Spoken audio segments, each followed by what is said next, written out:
CP3, the point guard, widely regarded as one of the greatest point guards of all time. 12-time All-Star, 1-time NBA finalist, and 9-time All-Defensive Team selections. There really isn't a lot on the court that CP3 hasn't already done.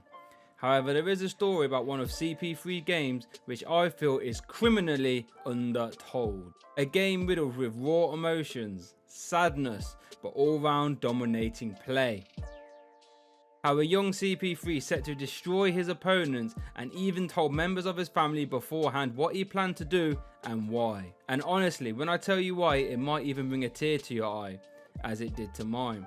Here is the story of why CP3 asked to come out of a game with 61 points. Chris Paul was born in Winston-Salem, North Carolina, to Charles Edward Paul and Robin Jones, on May 6, 1985. He grew up in Louisville with his older brother Charles Paul, and it is here where he was given the now ubiquitous nickname CP3, since both his dad and older brother all shared the same initials and he was the third one to have them. Since Charles Paul was actually a former athlete himself, he regularly helped and even coached his sons in sports. Charles was even the assistant coach to Chris's high school team during his junior year. During his junior year, Chris averaged 25 points per game, 5 assists and 4 steals, helping West Forsyth reach the state semi-finals. And that summer, Charles was so impressed with his son that he took a massive risk. A risk that could have disastrous consequences if it didn't pay off. You see, Charles emptied his 401k to help fund Chris's AAU team, the Kappa Magic. But why would he do this? To help increase Chris's college eligibility, and if Chris balled out, it would actually help separate him even more from the field. If Chris fumbled the summer, then that would leave his family in grave financial trouble moving forward. The soon-to-be point guard, however, didn't disappoint, and the Kappa Magic won the event, and Chris even got the event MVP. This left CP3 in amazing shape for his next academic year, his stock looking extra high, and he continued to play amazing in his senior season. So well, in fact, November the 14th was shaping up to be one of the best days of Chris's life. You see, this was the day where he accepted a full basketball scholarship to the local college, Wakefield. His whole family was extra ecstatic, including his best friend and grandfather, Nathaniel Jones. Nathaniel was his grandkids' biggest fans. He ran the local service station for years, where Chris and his brother would regularly spend their weekends helping out or relaxing. Nathaniel even told all his customers that he would close the station down whenever his grandkids were playing sports, and that was something he regularly did. He was always in the stands cheering them on, and everyone knew who he was, an absolute gem of the community. So you can imagine when he found out that Chris had locked up a full scholarship to play basketball at the local college too, he was absolutely blown away. In the run-up to the scholarship being signed, Nathaniel and Chris went to Wakefield to buy all the clothing and gear, so when the cameras came for the signing, Chris was all suited and booted. It was very clear to see just how much this meant to the family as a whole, and rightfully so. Chris was definitely on the path to becoming an NBA player, and maybe even a legend. So after the signing, the family had a little gathering to celebrate, and then everyone went home to sleep, except Nathaniel never made it home. You see, the next morning, the jubilated Paul family were about to go from a historic happy feeling all the way to a dreadful feeling swamped with sadness and despair. The Paul family were greeted to police at their door, as they had found Nathaniel's body in his carport, badly beaten and bruised, with his wallet missing, and there was nothing they could do to save him. He unfortunately passed away.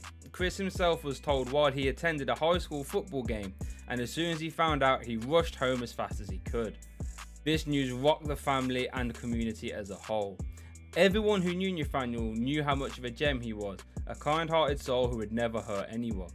At this moment in time, Chris was too distraught to even think about basketball. He just wanted to grieve his loss with his family. But he was actually due to have a game in 5 days. He originally wasn't going to play, but his auntie came up with an idea. The first thought was, how can I go out there on that court knowing my granddad's not there? And my aunt mentioned, before I went to the Parkland game, she said, how about 61 points for your granddad? And I just thought to myself, that would be lovely. Why don't you score 1 point for every year he was alive? His auntie suggested. and Chris loved the idea and felt it would be a fitting way to honour his granddad. Except there was a problem. Nathaniel was 61 when he passed away. Now don't get it twisted, Chris is no slouch when it comes to scoring the basketball. But 61 points, that is a number only the elite can hit, right? Only 34 NBA players in history have ever accomplished such a number, and those players along the likes of Kobe Bryant, Michael Jordan, Elgin Baylor, James Harden, and Damian Lillard. On top of that, CP3 was a point guard at a time where a point guard really wasn't considered a dominating scoring position. But Chris didn't care. He was about to give it his all to honour Nathaniel.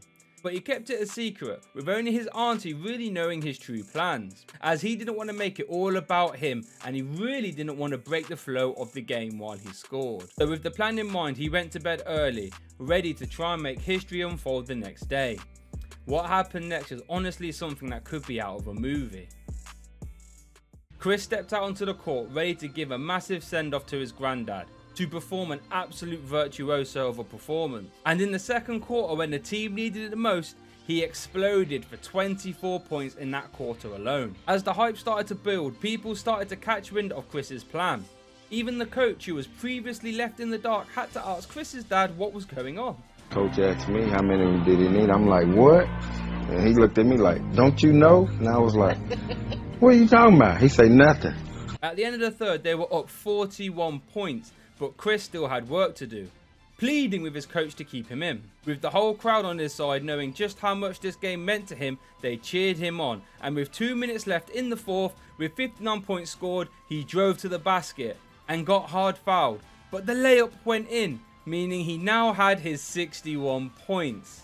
And I got fouled and it went in, and I laid there for a second and was just overwhelmed because I knew that at this moment in time, this is something I'll never forget. But now Chris was met with a seemingly difficult position. The coach communicated to Chris that he was only 6 points away from the state record of 67, and the way he was playing, he could easily break it. Chris heard the coach as he walked to the foul line. Does he go for the record and make national history, cementing his place in the books? Or does he stick to his original plan of honouring his granddad? As he set up for his free throw, he made his choice. Let's see what he does. It was never a hard choice for him, as he deliberately airballed the free throw and asked to come out the game immediately afterwards. Chris Paul has gone on to be one of the best point guards in NBA history ever since. To talk about it, but it's another thing to do it and to achieve it, you know. Yeah, my sister had talked to him about it, but for him to be able to go out there with that in mind, I want to do this for my grandfather, for my best friend, and to be able to achieve it, that's just... Aptly named the point guard, he is well known for aptly lifting any team he is on. The Hornets, Clippers, OKC Thunder, almost beating the KD Warriors and even getting the Suns to the finals. And all along his journey, he has credited his grandfather every step of the way. What an inspiration to us all. And that's the story of why CP3 has to come out of a game with 61 points scored. If you like this video, please consider subscribing, it really helps me out. And why don't you check out this video here, where I tell you about the one time Kobe Bryant got his revenge on Michael Jordan.